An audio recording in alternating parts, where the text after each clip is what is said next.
O Senhor esteja convosco. Proclamação do Evangelho de Jesus Cristo, segundo Lucas. Glória a vós, Senhor.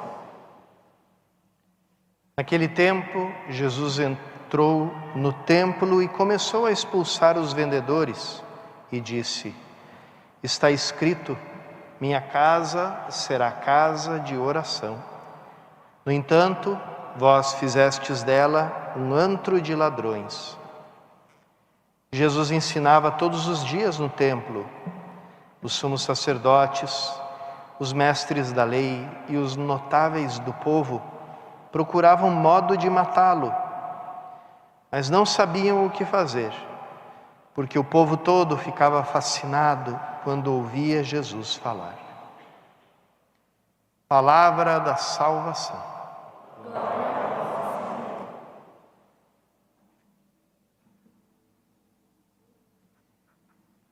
Queridos irmãos e irmãs, as duas leituras que nós escutamos, ambas falam do templo, da importância do templo na vida do povo de Deus.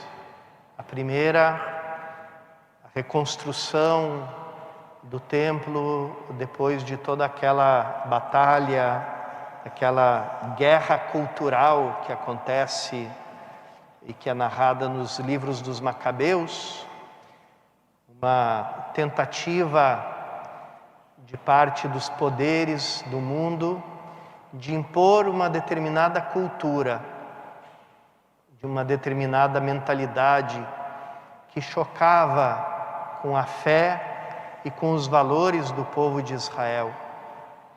E no meio dessa batalha, o templo é profanado, são erguidos ídolos em cima do altar principal do templo. Em cima desse altar são oferecidos sacrifícios para os ídolos e para os falsos deuses. E ali, aqueles poucos filhos de Israel que permanecem firmes, alguns deles são martirizados, como aconteceu com os nossos 3 missionários que hoje nós celebramos. Outros têm que se esconder e outros ainda organizam uma resistência, dizendo, não, essa situação é injusta, não pode continuar dessa maneira. E finalmente, depois de muito esforço, de muitas batalhas, conseguem reconquistar Jerusalém, conseguem refazer o templo que tinha sido profanado, refazer o altar e dedicar outra vez o altar a Deus, consagrar o altar a Deus. Há poucas semanas atrás, nós tivemos a consagração do novo altar e também a dedicação da nossa igreja, das quais aparecem as cruzes agora nas paredes, as cruzes da dedicação. Uma liturgia muito bonita, dirigida pelo nosso arcebispo Dom Dario, que esteve aqui. E ali a gente viu como é bonito o sinal do templo, o sinal da casa de Deus. E ao mesmo tempo a gente descobre que o verdadeiro templo, a verdadeira casa de Deus somos nós. Porque nós formamos um só corpo em Cristo. É o mistério dessa vida feita comunhão. Cristo vive em ti e você vive nele.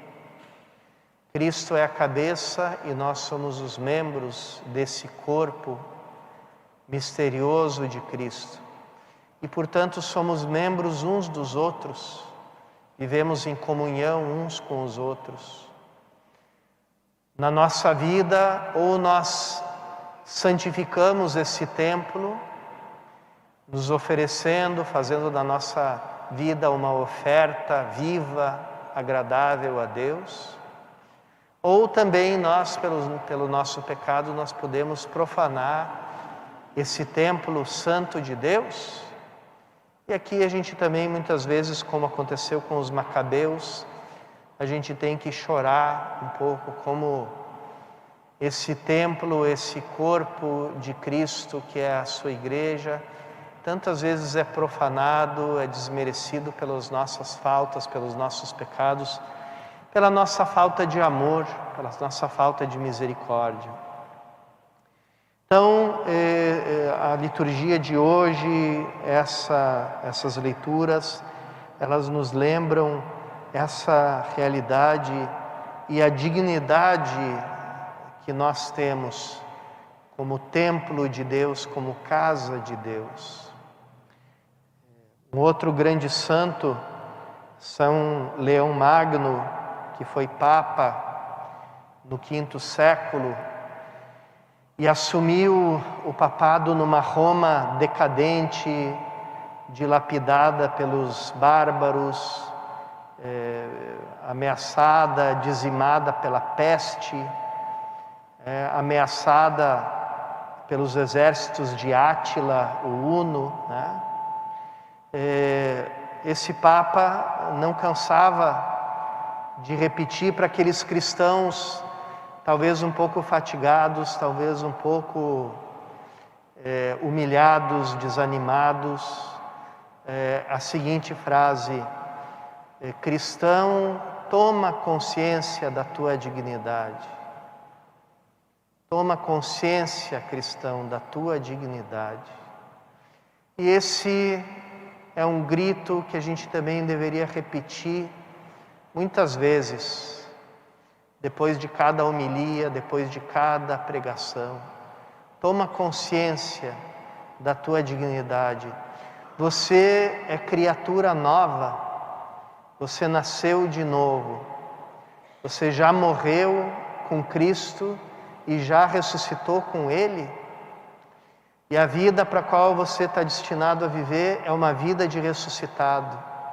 É uma vida livre, uma vida cheia de alegria. Uma vida marcada pela verdadeira liberdade e pela consciência de que nós somos filhos de Deus, né? Que Ele é o nosso Pai muito amado, que Ele nos enxerga em Cristo, nos vê em Cristo e olhando para nós diz: esse é meu Filho amado, no qual coloquei toda a minha alegria. E crendo nisso, acolhendo na fé essa verdade, a gente toma consciência da nossa própria dignidade. Tomando consciência da nossa dignidade, a gente olha certas coisas na nossa vida e diz: isso aqui não é mais para mim.